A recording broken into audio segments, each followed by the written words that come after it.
A day in my life as a tourism graduate nga nabutog Thailand nga nahimog may sa for today's video die. So ayun na nga mga best, pagkatapos ng aming morning routine na feeling ko mas routine na kaysa buhay ko, charis. Dumiretso na agad kami sa classroom kasi workshop day daw at guess what? Poster color ang gamit. Akala ko nga magpipinta lang ng future, yun pala activity.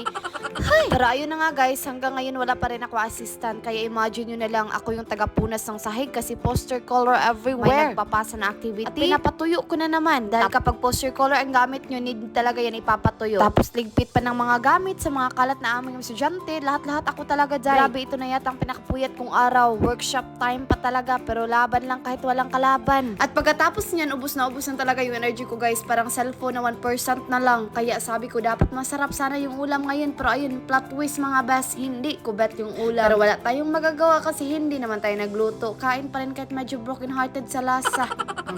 Siguro mga 15 minutes lang talaga ako doon sa kantin mga Jai, at dahil time ko ngayon magbigay ng assignment, inihanda ko na yan para pagising ng mga bata mamaya, kukunin na lang nila. Pagkatapos pala ng aming educational games, akala ko makapagpahinga na ako Jai, pero hindi pa pala. Time ko na naman para sa tutorial. Grabe, walang katapusan. Pagkatapos nun, bumalik na naman si Disney mode sa gawain bilang teacher. Pero laban lang talaga tayo mga best. Ginusto rin naman natin kasi kapag kindergarten teacher ka talaga, araw-araw kang gumagawa na kung ano-ano materials para sa lesson. Parang DIY queen na may deadline. Pero alam ito rin yung nakaka-good vibes sa kindergarten life. Minsan stress, minsan ubus na ubus ka na sa pagod, pero biglang mawawala lahat yan kapag yung mga estudyante mo ang super sweet. Yung bago sila uuwi, hihinto pa talaga para magpaalam. At bago tayo uuwi, syempre mga best, safety first. Ilak muna natin yung pinto, i-double check lahat, mga fan, saksakan, ilaw, lahat-lahat kasi ayaw naman natin na bukas i-trending tayo. Teacher accidentally left the fan on edition. Kaya checklist muna bago uwian. Baka naman mapawag tayo kinabukasan yan sa director. At ang pinaka-importante dyan mga best, wag na wag kalimutan ang main door kasi mahirap na baka bukas pagbalik natin, haladay